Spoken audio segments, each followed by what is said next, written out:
My name's Liz McGill. I'm the provost of the university, and it's just terrific to see you all here today. And I'm so delighted you're here with us for what I know will be an extremely exciting, interesting, and engaging lecture. Today's program, as you know, is titled A New Biology, Convergence Over the Last Decade and a Vision for the Future. It is the inaugural event in Nobel Laureate Lecture Series, a program developed and led by the Office of the Vice President for Research. Each fall, this program is going to bring a Nobel Laureate scholar to present to the university community and to meet with students and faculty in their field and related fields. With this series, our goal is to advance the work of our research community while also providing a unique opportunity for faculty and staff to connect with and learn from a preeminent scholar. I know we are all eager to hear from our speaker, so I'm going to be very brief in introducing our wonderful Vice President of Research, Ram Ramasubramanian, who will provide a formal introduction for Dr. Sharp. Ram, as I think most of you know, is our Vice President for Research, our Chief Research Officer, our Dean of Research, whatever title you want to give. He is research at UVA. Ram's office supports our institutional strategic vision of moving UVA research from prominent to preeminent through enabling discovery in all of its forms across all disciplines. As part of this work, Ram is responsible for executing research growth strategy, managing and advancing a $436 million research enterprise at the university. He's a fellow of the American Society of Mechanical Engineers, the American Institute for Medical and Biological Engineering, and a senior member of the Institute of Electrical and Electronic Engineers and the Engineering in Medicine and Biology Society. I have the honor and privilege and joy of working with Ram on a daily and weekly basis on many initiatives, including most recently our prominent to preeminent STEM research investments and the Grand Challenges investments that we're working on together right now. Ram is also one of the many superheroes in our COVID-19 response. Because of Ram's unbelievable, extraordinary, eye-popping leadership, we were able to design and launch a saliva testing program which was key to our prevention, response, and risk mitigation during the height of the pandemic. I could go on about Ram. I'm going to close by saying he's an accomplished scholar, teacher, and mentor who, despite his broad and deep portfolio as our VPR, continues to pursue funded research in the areas of microfluidics and advise PhD students. It's my great pleasure to introduce Dr. Ramasubramanian.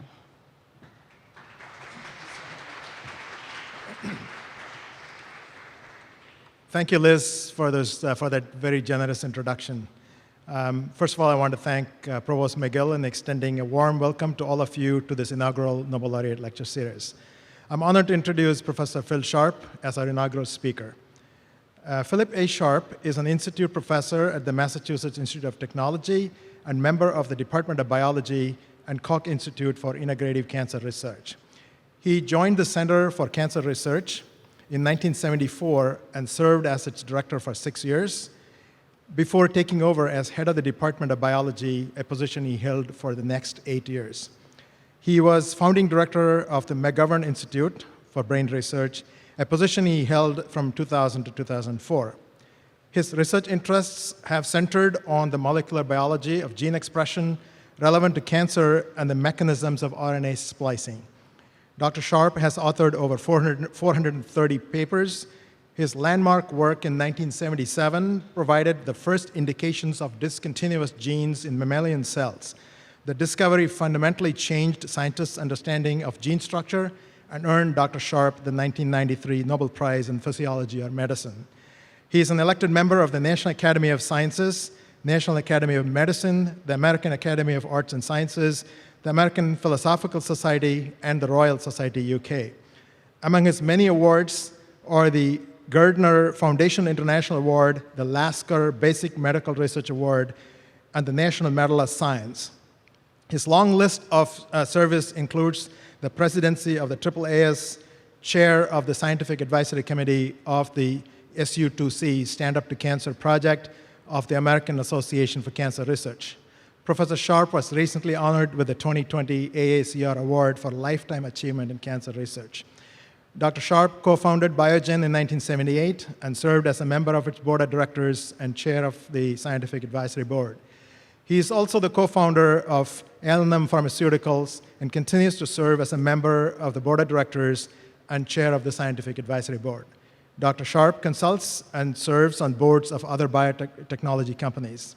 A native of Kentucky, Dr. Sharp earned a BA degree from Union College, Barboursville, Kentucky, and a PhD in chemistry from the University of Illinois, Urbana-Champaign. Please help me welcome Professor Sharp.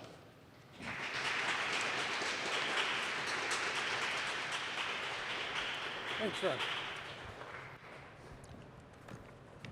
Thanks. It's an honor to have the opportunity to present this lecture, particularly as the inaugural lecture in this series. And it's a particular honor to do it in this dome, and to last night have the opportunity to have dinner at Monticello. And Monticello means a lot to different people. It's a declaration of independence, it's the freedom of religion, but to scientists, it's like walking into a laboratory. Because when you look around the building, you realize that it was never done. It was never completed. And science is like that. It is never complete. We will always be learning and will always be adding to what we know. So today I'm going to talk with a little history at the beginning, a little what's going on now and what I envision, and what I see as emerging trends. And I want to emphasize that I'm using MIT as an example because that's where I live and that's where I work and that's how I best visualize the future. But don't take the specifics. Take the big picture from these. What is going to be the big trend if this continues and how it will impact science? So let's start on our journey, and we'll start with the birth of molecular biology. And that happened in 1953 when I was 9 years old. And that was due to Watson and Crick using the data of Rosalind Franklin to elucidate the structure of DNA. This remarkably long polymer of 2 strands with complementary sequence. And what they immediately recognized is that this was the information of life. That information was stored in this molecule, transmitted between generations. And that information specified the abilities and activities of a creature. And it took us another 9 years to come to the insight of how that information was transmitted into the cell to be decoded. And this is the work of Jacob and Monod. It was published in 1961, and it was a beautiful, beautiful graph that influenced my science and many other people's science who was involved in molecular biology. And what you see here is DNA as that long rope at the top. It's being expressed as a messenger RNA, and it's being translated as those wiggly lines as protein at the bottom. And over to the left, you see this molecule called the repressor that controls the turning on and turning off of that gene. So here in one simple diagram, you have genetic information being transmitted through a messenger RNA, decoded, and being regulated. And that was instrumental in how I thought about what I was going to do in molecular biology. It's the bad news. This was when I was 17 in a small high school in Kentucky, and I did not hear the word DNA mentioned in all my high school biological or chemistry textbooks. It takes a lot of time for information to flow from the laboratory to textbooks to education. It's better now than it was then. I came to MIT in 1974 with this question in my mind: is there a difference between how genes are structured in these organisms of bacteria that had been well studied by 1977? And there was hints in the literature that there was very long RNA in the nucleus of mammalian cells. It wasn't found in bacteria, and that RNA contained a sequence encoding a gene. And I was fortunate enough to make the discovery that RNA, that long RNA transcribed from DNA in our cells, is processed by a term called splicing, which I introduced, and in removing the introns and joining those dark black spectra together, black boxes together, to make the protein coding messenger RNA that appears in the cytoplasm. You have about 22,000 genes in your genome. And when I refer to genes, I refer to that type of unit where there's the introns and the exons all on a collinear segment of DNA. And we now know that essentially all your genes are alternatively spliced, where pieces of exons that code for protein are used in some cells and not in other cells, used under some conditions and not under other conditions. So in essence, though we know most of the sequence of your genes, we don't know what type of messenger RNA, therefore protein, is expressed in individual tissues in your body. So this is another frontier that's emerging, and it is being solved by processes such as single-cell sequencing. So this was 77. During the 70s, many things happened, came to fruition out of a large amount of data over periods of time, and that was this ability to recombine DNA, the ability to sequence DNA, and the ability to synthesize DNA. And this was the onset of synthetic biology. Before 75, the mid-70s, we didn't have the technology to actually do synthetic biology. And with that technology came the opportunity to impact society by making organisms that made specific proteins in high quantity that could be used for fabric, could be used for medicine, could be used in energy, could be used in many talents. And that led a number of people to say this technology had to be transported from the academic environment into private sector environments to get professionals to lead and produce these useful applications, much like chemistry 2 centuries before. And that led to the establishment of a number of companies. Biogen was established in 1977. I was a co-founder with a number of other scientists, shown in this picture as Wally Gilbert, who's from Harvard. He got a Nobel for the DNA sequencing. Myself, Charles Weissman, European scientists, 6 European scientists and 2 American scientists.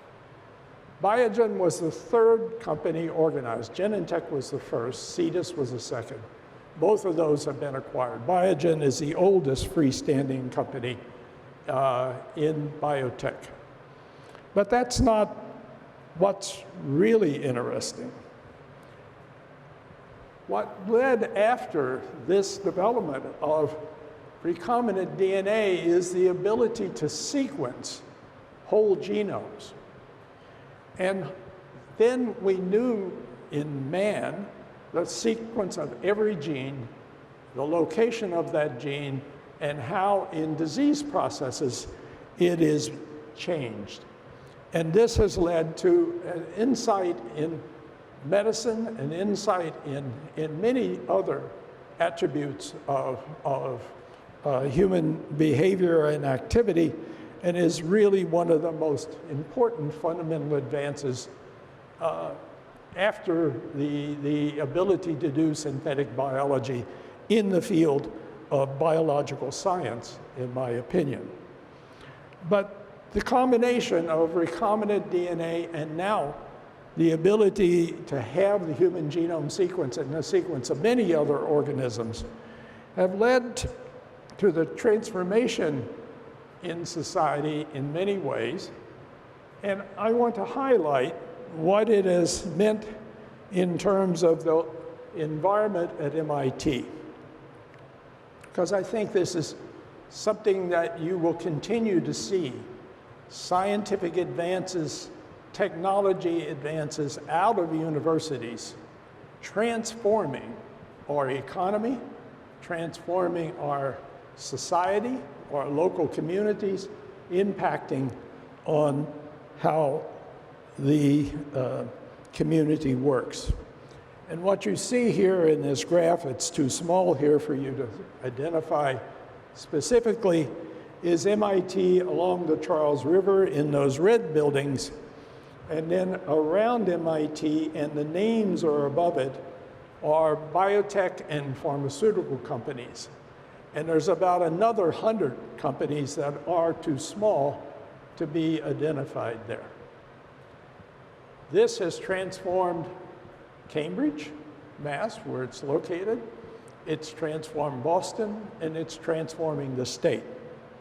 So there's an emerging activity.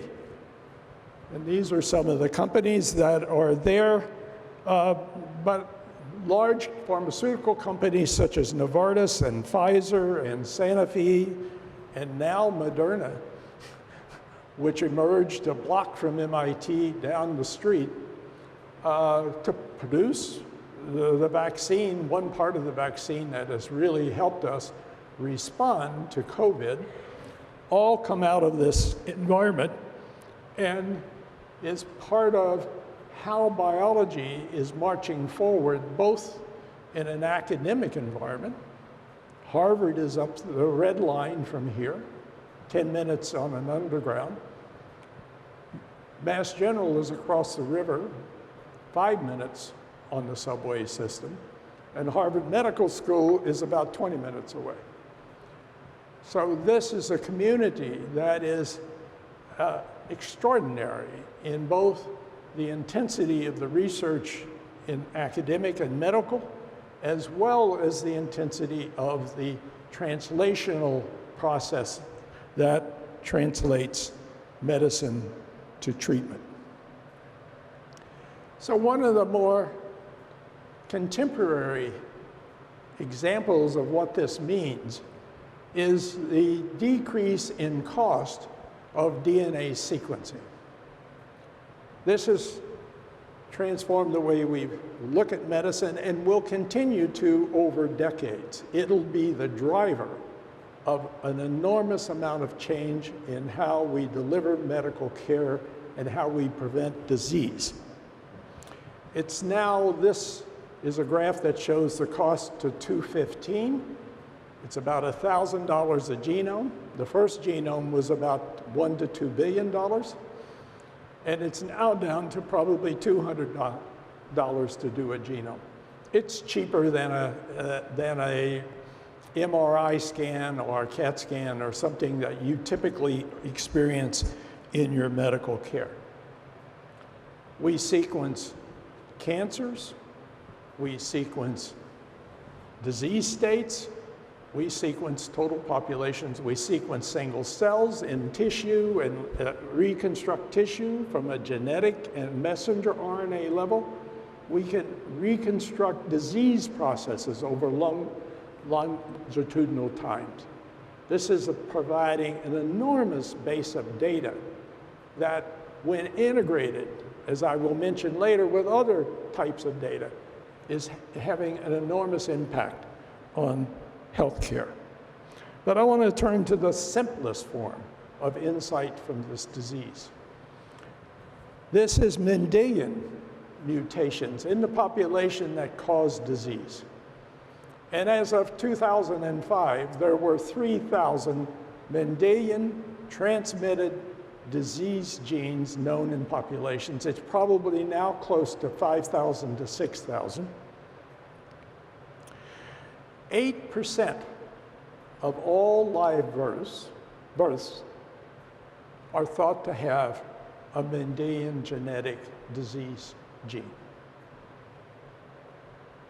The cost of treating a child or an adult through their life of that disease is estimated at $5 million. That's not only the cost of treatment, but it's also the loss of income due to someone who can't work and contribute. And the interesting thing in 2015 is that only 11% of these Mendelian traits were identified when the patient was an infant. A third as an adult. So it means that the diagnosis of these diseases, as more sequence occurs, will become more common and much more treatment will be available for these individuals. So I want to follow one little case. I'll do this through the rest of my talk, where I look at one specific thing and say, here's an example. And this example is Emma. Emma walks. Emma has spinal muscular atrophy. This is a genetic disease, well known as one of the most common genetic diseases. It's due to the inactivation of a gene, SMN1, which I will show you in the next slide. If you have a severe form of this genetic defect, you typically die before a year of age, 1 to 2 years. It affects the motor neurons. You can't breathe, and your lung fills up, and that causes death. If you have more mild forms, and that's because there's another gene related to this gene nearby, life expectancy goes on, but as you age, you get more and more impaired. Emma has been treated, and she's very excited about the idea that she can walk. Even with a helper, she can walk. And to these children, that makes an enormous difference in their lives. So what did Emma get? Well, Emma had a deletion of this gene SMN1. That is a gene that codes for these survival motor neuron gene. And when you have a deletion, as I said, your motor neurons don't work, and therefore you lose the ability to control your muscles.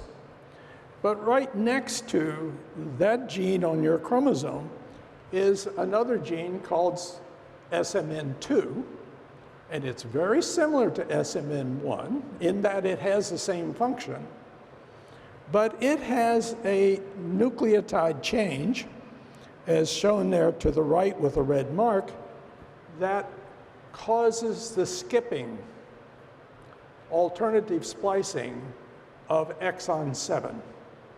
So in the functional protein, exon 6 is joined to 7, is joined to 8, and you make a protein that functions. In that gene, because of that mutation, as Adrian Krainer showed, 6 joins to 8, and you lose function. And about 20% of all Mendelian diseases is caused by these types of mutations that shift the splicing of the gene. So here's a gene that's expressed in motor neurons in the central nervous system. And we had no way of treating that disease. And then in a collaboration between Ionis and Adrian Krainer, which I will show you in the next slide, Krainer identified a region in that intron in exon 6 to 7 that you can take an antisense oligo, a little 20 nucleotide antisense oligo, inject in the spine of the patient. It enters the cells, binds that precursor RNA, and shifts the splicing, recovering 6, 7, and 8 in a functional protein. So here in the nervous system, we have a way of using a synthetic oligo to modulate gene expression. And if you treat these patients within a year of life, or within first month of life, you can bring them almost to total normal development. So a shift in alternative splicing in a medical setting in a patient. So RNA splicing, as I told you, was identified in 1977, and this is the first intervention that treated alternative splicing to actually impact on a disease. Adrian Craner at Cold Spring Harbor, collaborating with Frank Bennett, who was at Ionis, developed the antisense oligo, and Biogen did the clinical trial with Ionis and produced this drug called Spinraza. So here we see a progression from discovery of genes and discovery of splicing and discovery of DNA sequencing and synthetic biology and the human genome sequence, progressing to a whole new therapeutic modality that can change the lives of people. And we have called this the second revolution. The first revolution was the discovery of DNA and the development of molecular biology, and then Genentech and recombinant DNA, the first company established in biotechnology. The second revolution is the human genome sequence, producing data that we can use to interpret and treat and understand many different things.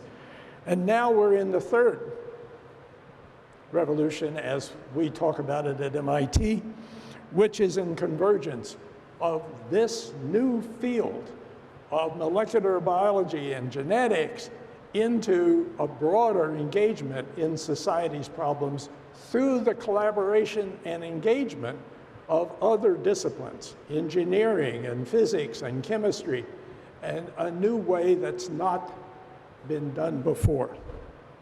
So we've been excited about this, and Susan Hockfield, who was the first woman president of MIT and the president at MIT when the example I'm going to show you next, the Koch Institute, was established, sort of put these words out, that physicists gave engineers the electron and they created the IT revolution.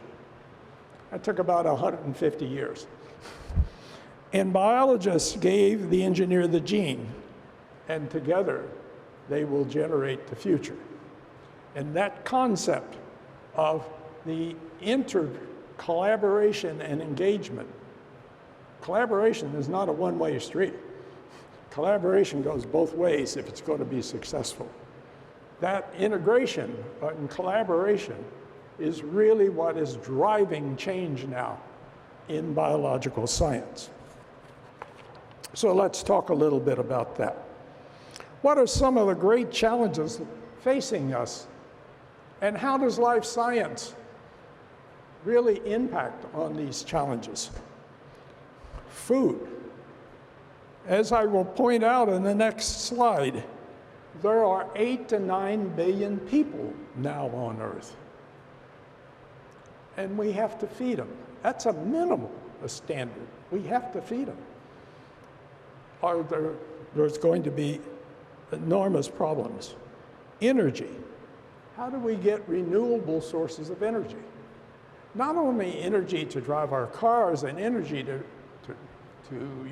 light and heat spaces, but energy to make these types of cloths and these types of woods, replacing things that we now use made by hydrocarbon with that of natural products.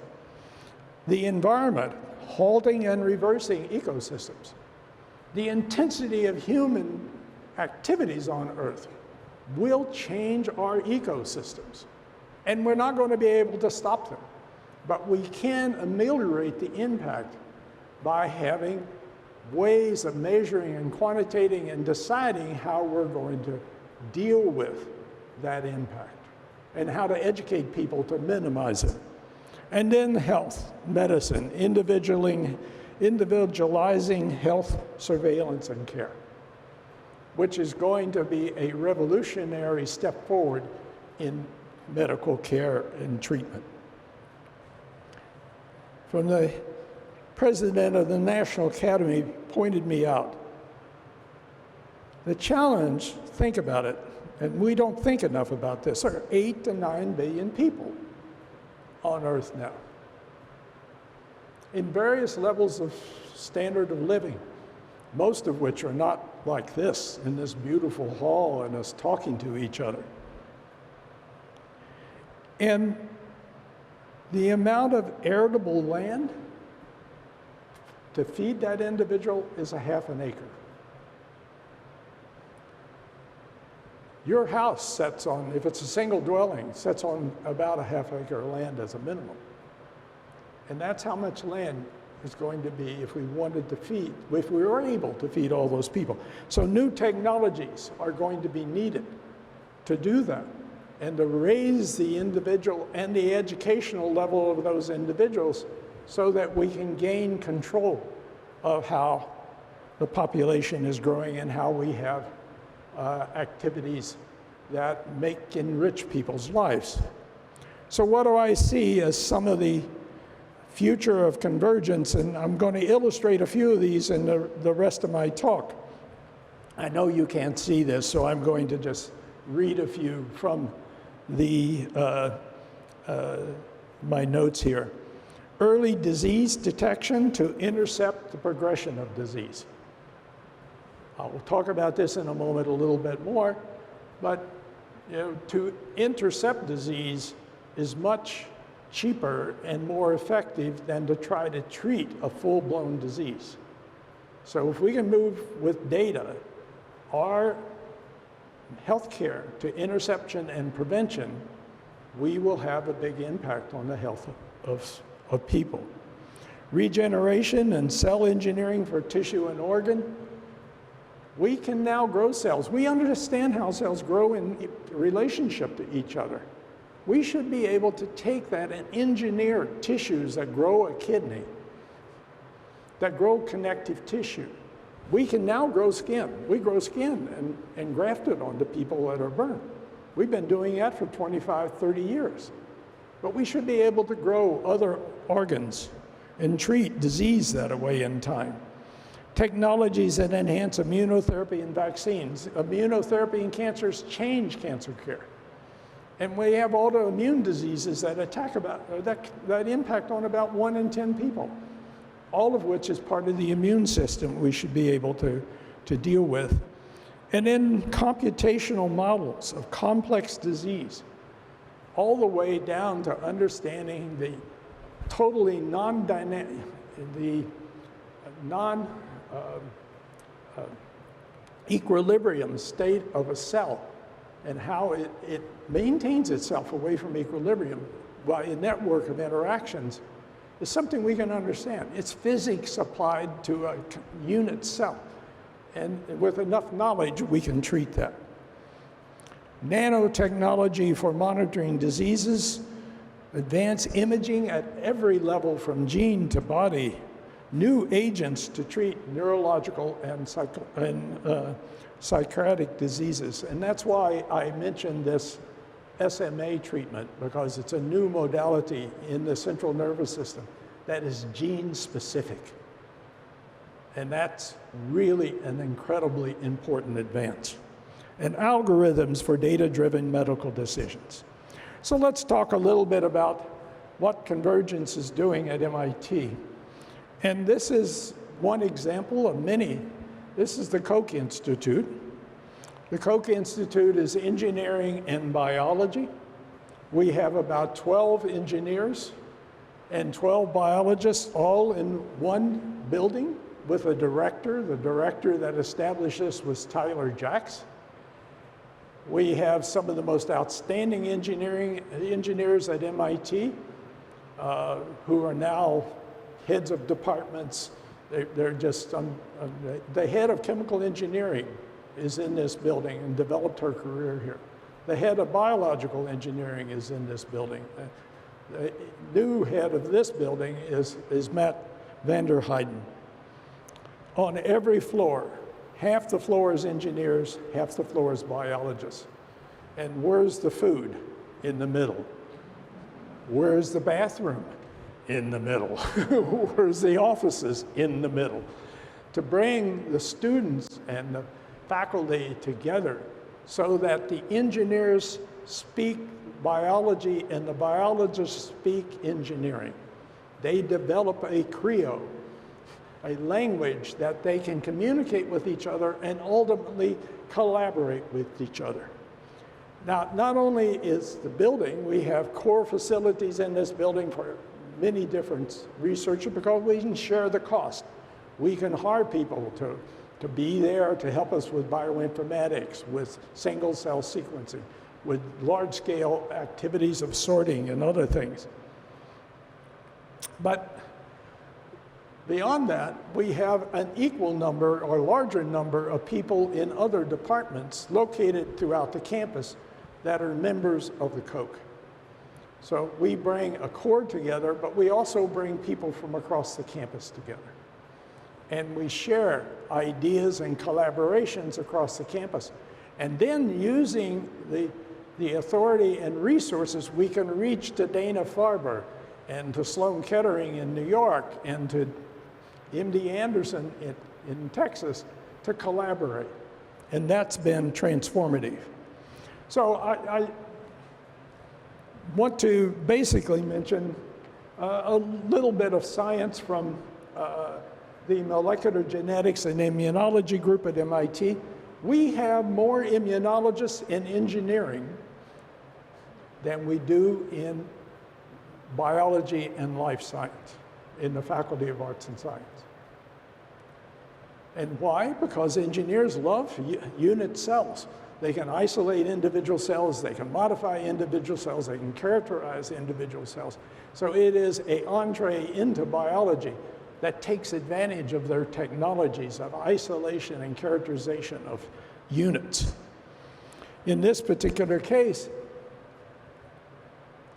the issue is how to understand immune reactions in tissues, such as using checkpoint inhibitors to treat cancer and change the course of cancer. And to do that, you have to understand how cells are related, what cells are in tissue at what moment, how they're related to each other, and how they communicate with other cells around them.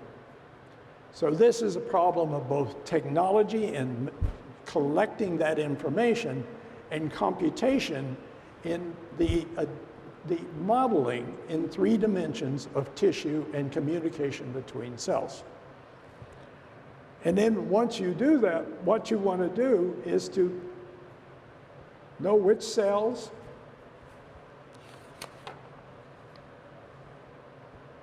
what molecules, what partners, and how they function together to kill, for example, tumor cells. They're supposed to die, but they didn't. So this is engineering from Dane Wittrup at MIT, and Daryl Irving, both engineers. Both are in biological engineering and chem engineering for Daryl.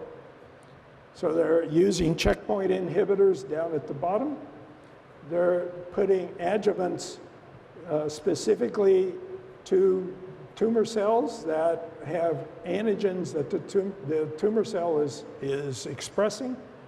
They're modifying IL-2 to activate the immune system, and they're also using an antibody to activate macrophages and dendritic cells. And when they do this in an animal model, which is a very difficult model to actually cure from cancer. It's a GEM model, a genetically engineered mouse model.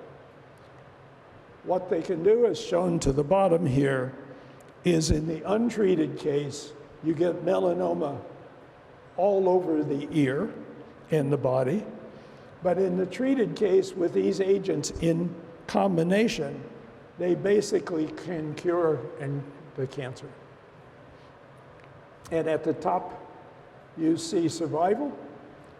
Survival over about 40 days of the model, and they also come to the melanoma, but with these agents, they don't.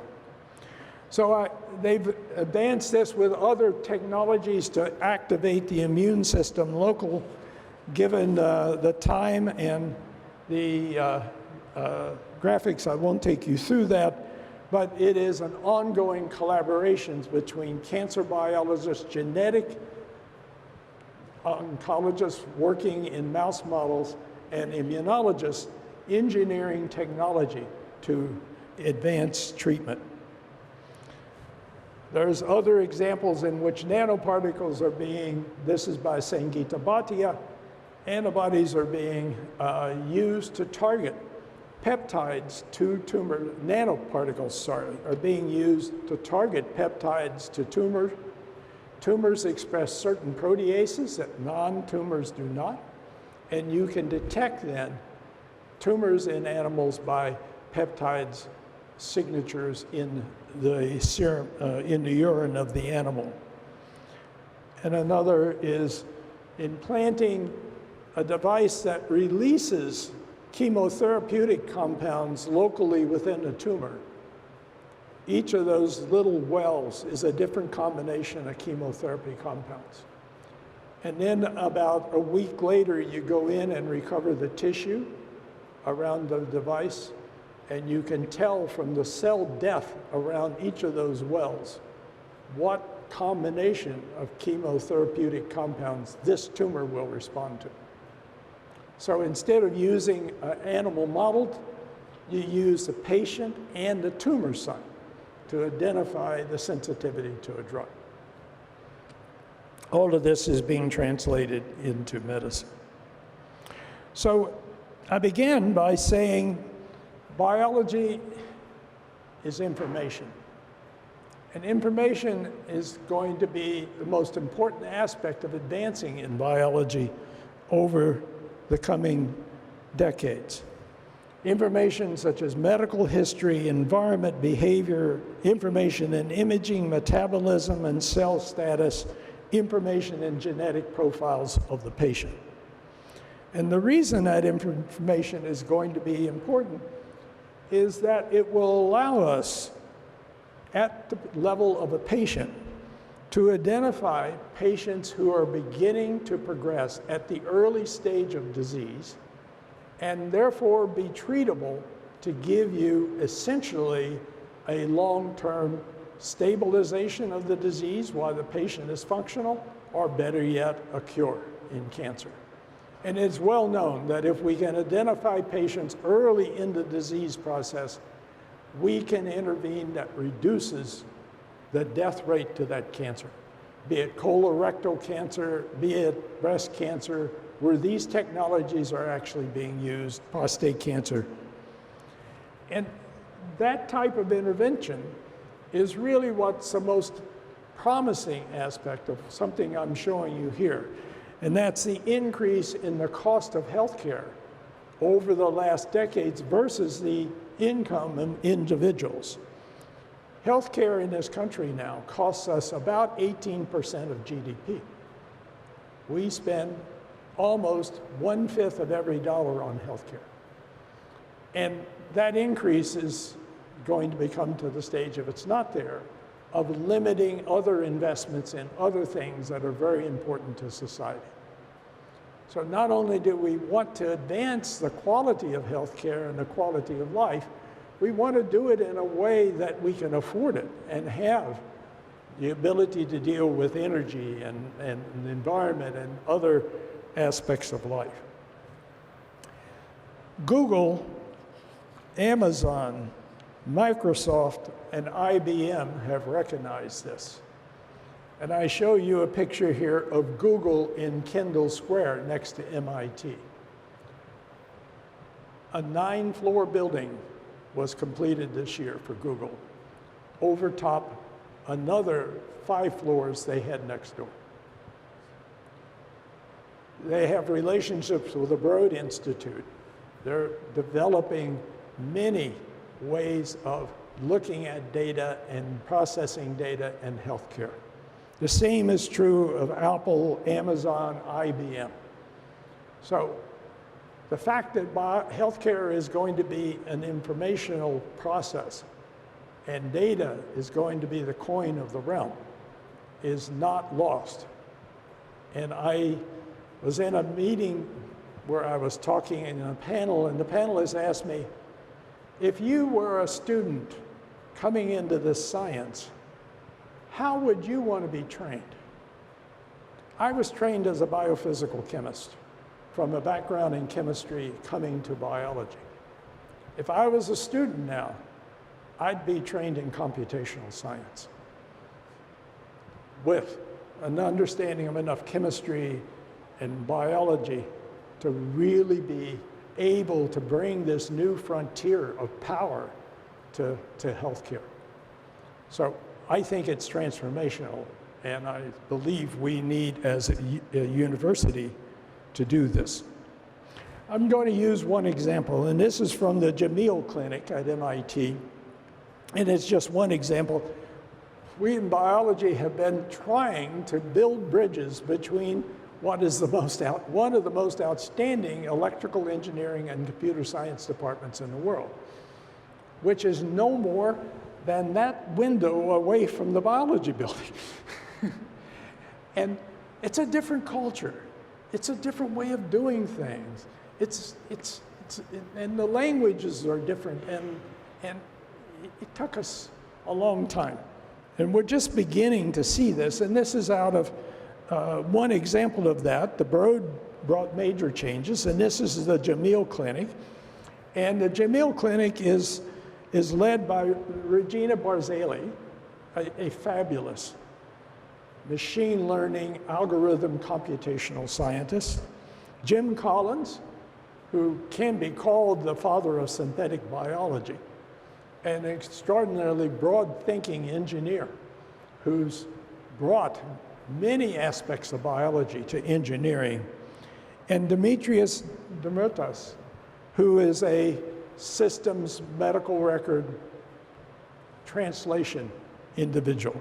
I'm an advisor. I don't know anything. I'm just trying to build bridges between these people in biology, and it's working, and I will work as long as I can to make that happen, because I think it's going to be a major change. It's going to transform biology all the way from how we understand genes function to how we predict disease. So, and MIT's made the decision, and that's why Dan Huttenlocher is to the right. MIT is expanding faculty at MIT for about 50 to 70 new computational scientists. It's the biggest expansion in our faculty over the last 50 years. And a whole new program started or funded by Schwartzman, who gave us a large gift to make the College of Computational Science at MIT. And Dan is the leader of that. So let's talk about two examples that clinic now is doing. One to the left is using machine learning to predict the risk of breast cancer, and the other is using machine learning to predict drug activity in cells. So these are both high-intensity algorithm development machine learning technology. Now, most people, when you say machine learning, say, oh, that's a correlative science. You train on this, you get these results. It's a black box in the middle. I can't interpret it. But the power of this science is how to build into that correlative power of computational machine learning structure that comes from the biological system, or the disease process, so that when you do correlation, when you get training of that system, you know something about where the information is coming from. Because if you can tell me where the information is coming from, I can go into a laboratory or into a clinic and test it. And it's just hypothesis building and testing, which is science. So let's do machine learning in breast cancer.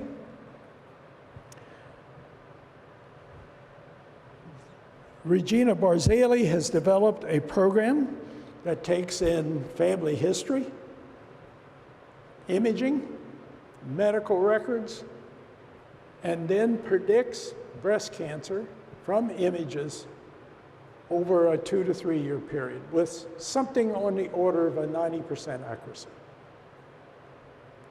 So when Mass General, and this started with a collaboration at Mass General, when COVID happened, no one got routine mammograms. But they had to call people back in after COVID, but they had to make a triage as to who was at the highest risk. And they used this program and identified a very high-risk population who was proceeding in cancer. Now, the big issue with these algorithms is that once they're trained on a set of data, they will work on that same population. But if you train them in a biased way, they'll work in a biased way. So in particular in breast cancer, different ethnic groups have different densities and different risk factors and different images. So you have to have a program that works throughout those different conditions.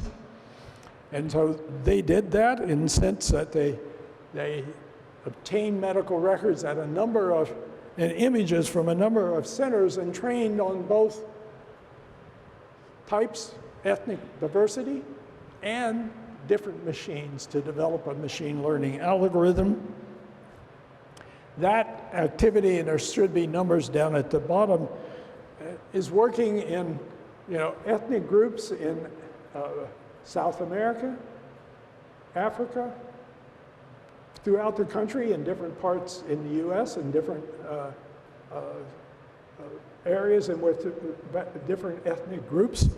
And now it's being distributed and used and tested in hospitals in about 50 places around the world. It's better than the area under the curve is about 75% versus the best program out there now is about 62%. So it's been a major advance. And the other activity they're involved in, and I'll end with this, is simply developing algorithms to predict drug activity and how to identify compounds that will have unsuspected activity in a different setting. In this case, look at chemical space, it's an enormous number. But the screening, the number of screens we can do in any reasonable industrial facility is very limited relative to that number. So how to predict what structures you should make and screen and get in your libraries. And they have vectorized chemical space. Now, it's not complete, but it is a very good first step. Using those vectors, they train systems based on those vectors and then predict what drug activities there are. And if you want to read about it, they trained this system on the basis of about 1,000 or so drugs in bacteria, as done by Jim Collins, took that trained algorithm, went to another database, and used machine learning to predict what compounds in that would have bacterial antibiotic activity. And they identified halicin, which is a drug that was originally isolated to inhibit a Jun kinase, and it has very potent activity as an antibiotic. And now Jim Collins has taken this approach and is developing, he's proposed, essentially almost an antibiotic a month to expand a repertoire by using these algorithms and then screening and then activity for very specific in types of infection, to expand critical treatment of patients who are not got other antibiotics that these organisms respond to. So this is my research group's group of people. The one to the left is my 50th reunion. The one to the right is my 70th. I've been at MIT since 1974. I've had fabulous people work with me. And they've gone on to do great things. It's one of the great satisfactions of being someone who can train other people and see other people. And I have enjoyed this sweep from where DNA was discovered as a structure to message, to splicing, to sequence genomics, and now convergence, and then convergence and the integration of big data and data of various types to directly impact the lives of people. When I stand in this hall was Jefferson built. When I stand in his house and I say he was a scientist, Jefferson touched the lives of many, many, many people. I think the greatest gratification that I can achieve in my life is touching the lives of others by my activity. And it's been a pleasure to sit here and stand here and talk to you about my experiences and what I hope happens in the future. Thank you.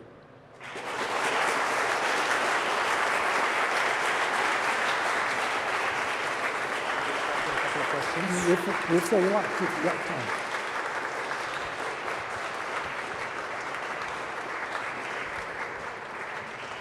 Yes, thank you, Professor Sharp, for this very thought-provoking and a good sense of history and where we are and the hopes for the future.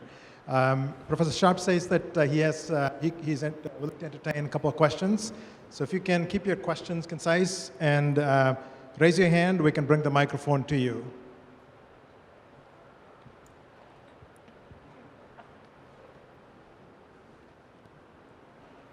Spectacular talk. Mark Hester, I run the NanoStar Institute here. Excuse me, you're gonna... I'm sorry. Mark Hester, I run NanoStar Institute here as well as SynBio at UVA. So I'm really intrigued with your elegant studies with the oligonucleotides and the intrathecal delivery. However, siRNA or oligos are toxic, renal, liver, immunological, and systemic delivery of these molecules is still problematic based upon new drug delivery vehicles. So given lipid nanoparticles, Moderna, Pfizer, where do you see the integration of these new particles to deliver siRNAs and or oligos? Because these particles now have to be re-engineered for siRNA and or targeted delivery. Where do you see the field going? And do you see this as the next revolution to actually treat cancer and cardiovascular disease? Well, I can't predict, but I mean, a company, Alnylam, that developed the lipid particles, that similar particles Moderna and Pfizer is using. We've been treating patients in clinical trials and commercially for 5 years. We've treated probably now 10,000 patients, or 5,000 patients. We've not seen complications out of that. We have other methods that are being developed to deliver to the liver that are very efficient, and I also have the striking property of being very long-term. I think, just from that experience, which took us 18 years to do, from the time we started the company to the time we got approval was essentially 18 years. I think we will be able to deliver oligonucleotides to the brain in a very specific way, and with the information we've had now, hopefully without side effects that will be detrimental to the patient. But, you know, the proof, as they say, is in the pudding. We're going to have to see patients 10 years out, 20 years out, to really have confidence in that statement. But I think we will see those patients. When I started, I wasn't sure.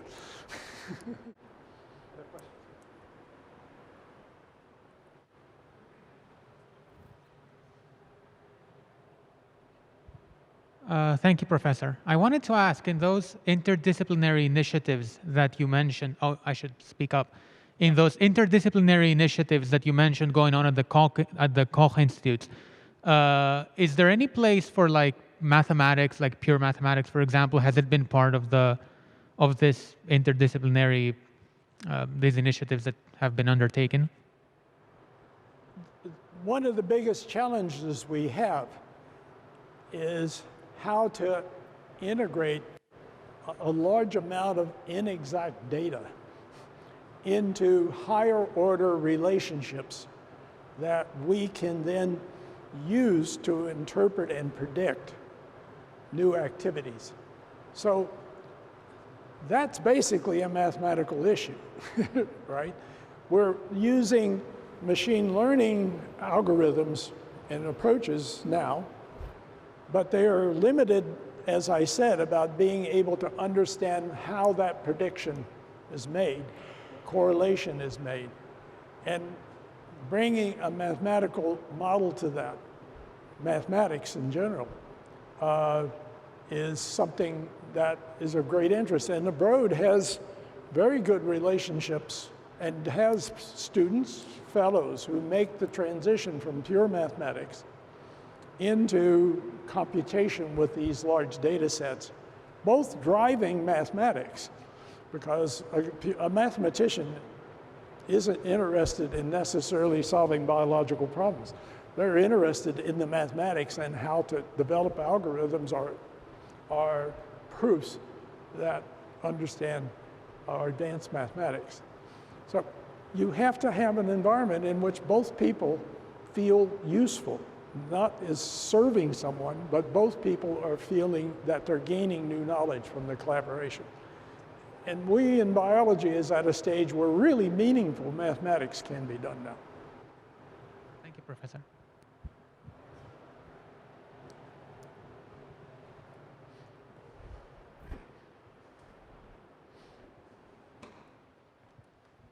Dr. Sharp, this was such a fantastic talk. I'm curious about if you see any limits to the convergence idea, and I want to particularly ask about a whole field that is also interested in causal inference, social sciences. So economics, psychology, political science. Are the fields too distinct, or can there be learning across the fields you've been talking about today as well as those? There are clearly connections to be made and are being made. You can take the simple one, the economics of healthcare, and how to look at the adoption of various advances in the technology from life science and biomedical into healthcare, and how what does that mean about the structure of healthcare and the payer system and the individual walking the street. In social science, I mean, one of our major problems, look at vaccination. It isn't that we don't know how to vaccinate everybody. It isn't that the vaccine isn't in the drugstores. It's an issue of how people perceive their social position and their social betterment. And they're putting that higher than healthcare, than their health. They're saying, okay, I don't want to make that decision because for whatever reason, political, others. So social science and advances in biology, social science and engineering, genetic engineering in Europe is totally a social issue. And maybe it had been manageable at the beginning if, Monsanto had structured their presentations of what was going to happen with genetically engineered plants differently. I was collaborating in part of a relationship with Monsanto when they did that. And a biologist was head of their research. He was given the responsibility to do the public relations of genetic and engineering plants. Didn't happen. So those types of science are an integral of convergence that is really meaningful to people. Maybe one last question, Professor Minor. Thank you. You beautifully showed that multidisciplinary research is the future of science. Could you address the future of dissemination of information or dissemination of scientific results? How do you see that? Say that again. How do you see the future for dissemination of scientific results? It's part of the problem, as you well know. And because we have a decentralized healthcare system, is in a relationship where you have to deal with information from many, many independent units. I will say there's experiments going on. And one of the most exciting experiments is the UK healthcare system. And if you haven't followed this, you should. The UK Biobank, 500,000 people in the UK was